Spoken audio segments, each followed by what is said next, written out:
If you guys know me, you guys know that I like 2 wheels, 4 wheels, all kinds of vehicles, anything that's got an engine and it sounds cool, I'm in.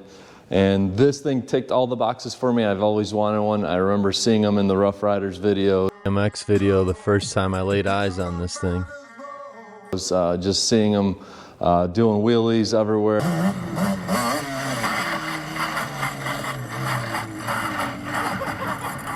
And I knew they were fast and I knew they were fun. And I also knew they were very dangerous. So let me walk you around mine. I got this many years ago. You guys have probably seen it in the background of my videos, but I figured I'd let you guys in on the Banshees and how cool they really are.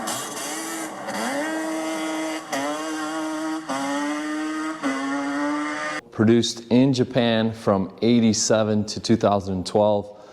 With different numbers for different parts of the world. I think Australia got the 350 till about 2012.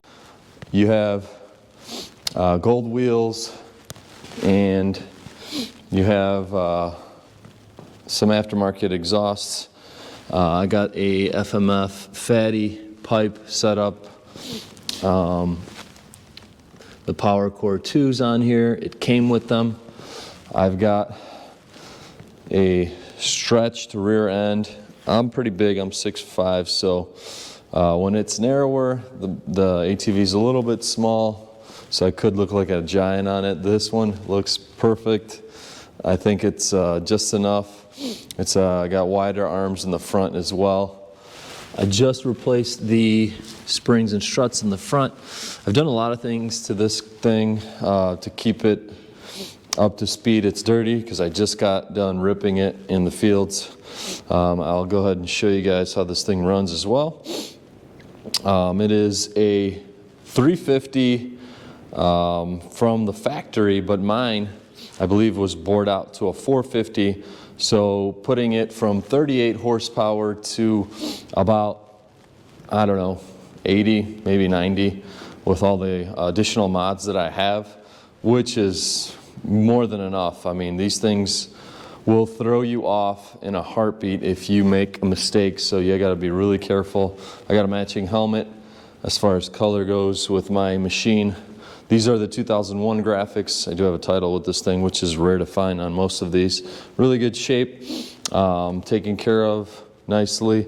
It came with silver wheels factory. I love the gold wheels, so I got a set of those. I got whole shot tires on the rear and the front, and twin carb setup. You got 2 pistons, 347 cc's, liquid cooled. This is a kickstart machine, manual trans. You got your clutch right here. You got your light switches. You got your power. You got a key for the ignition. Gas tank here, your brake fluid for the front brakes, and it's got disc brakes all around, including the rear, which is right there. Battery, I mean, your intake is under the seat, and yeah, this thing is really fun to rip around. They've been making them for a long time. Unfortunate that they stopped, they got replaced. I mean, these are super dangerous. I don't know if that's the reason that they replaced them, but very possible. I've taken this thing out and I've caught some edge and it tilts you over and it'll just throw you off the ATV. Don't recommend doing this. Luckily, I haven't had that happen, and fingers crossed I will never have that happen. So just be aware of these things. They have 6 speeds, so yeah, you could get up there, and they're torquey on the top end, so it's like an 80s Porsche 911 with turbo lag, essentially. Once that torque kicks in, it goes. So yeah, I got new ball joints on this thing. I did a refresh on it. I got a lot of new parts from Yamaha themselves for the ram guards. It had a bunch of aftermarket stuff I didn't like. I got OEM style handlebars. I had this custom made because they don't sell this anymore. That's your face guard in case you slam into it. Nuts and bolts. I got OEM. I got the choke for the carbs. This is the whole carb setup. You got dual carbs, which I did rebuild, I think like 2 years ago, and they're still running good, but I might need to service those soon. Caddy pipes are a nice addition, but I might swap those out for a little bit of a different note, although I do love the mufflers on these. They're really sleek. The factory ones are black. It came with these. I changed the guides on the chain. I think I changed the lower guides. I may have changed the chain. I don't remember. I have to check my receipts, but yeah, with these nice fat tires, the only downside is that if you hit mud, you're getting shot at with mud, and it's not going to serve the purpose of the thing. You would have to have like widened arches here. But overall, I love this machine, love the speed, really cool, really fun. If you haven't owned one, highly recommend it. Prices on these things, when I got it, was like $4,000, and they have skyrocketed for like pristine ones. I mean, it could be anywhere to $12,000 now. I think mine would be worth somewhere around $6,000 to $8,000. I'm not sure what the market is currently. I haven't checked, but it has definitely gone up. And they don't make them anymore, so, and especially if you have one with a title like I do, it's hard to find. So really cool. I hope you guys enjoy this episode. Something a little bit different, but I know I got a lot of love on my motorcycle that I built in Poland, so I figured I'd show you guys this thing. And we'll go ahead and take it out for a rip in a little bit here. All right, let's go ahead and fire this thing up. I'm going to hit your on switch, turn your key on, put your fuel on in the on position, down, choke out all the way, make sure you're in neutral, kick out.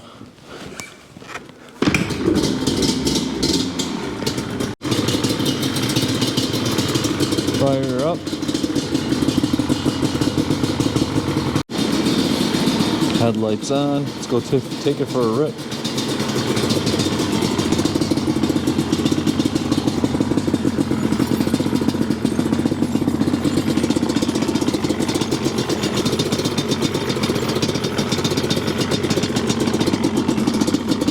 Clutch in. First gear is down. That's engaged.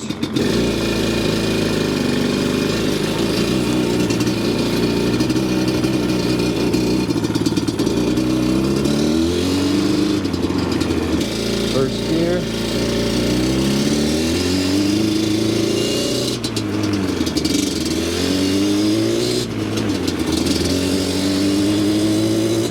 Third. Fourth.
That was fun.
hope you guys enjoyed that as much as I did. That was awesome.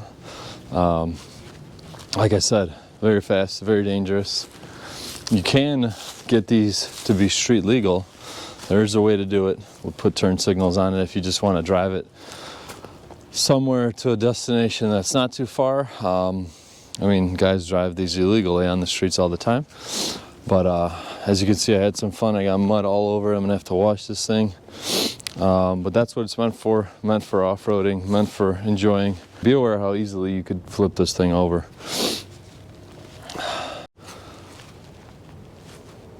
When that high gears kick in, it is a thrill. I mean, insane how much power these things have, especially with people that mod them. People street race them. They do all kinds of things to these cars, which is, not cars, to these 350s. There's drag strip setup ones.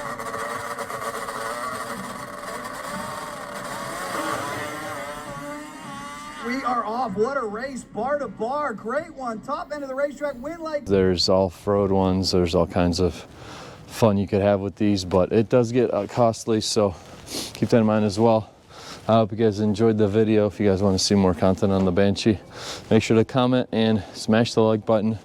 And as of the car situation, I'm waiting for the 300E to go on bat. After that is gone, we'll be looking into our next project, but I'll keep you guys in the loop on that one. So until the next one. Did notice I had some coolant dribbling from the radiator area, and I just dawned on me, I was like freaking out, that it's a radiator leak. The radiator's right here and this mesh. Filler cap's there. There's also a filler cap under here. I'll show you guys this. There's your air box and your twin carb setup, and this is where you top off the coolant. But all that was, my friends, was the overflow. So there must be a little bit too much in there. It is nice and full right now. These tires are awesome, grippy. You could even have fun in the snow with these guys if you put on studs or get studded tires. I mean, you could probably throw some snow chains on this thing and it'll be a hell of fun. I've ripped it in the snow before with these tires. The snow has to be cold, frozen, not wet, otherwise you're getting stuck and you're gonna be in the mud. That's not gonna be fun. But yeah, overall, very fun. ATV collectible at that. So make sure you guys don't sleep on these and grab one of these while you can.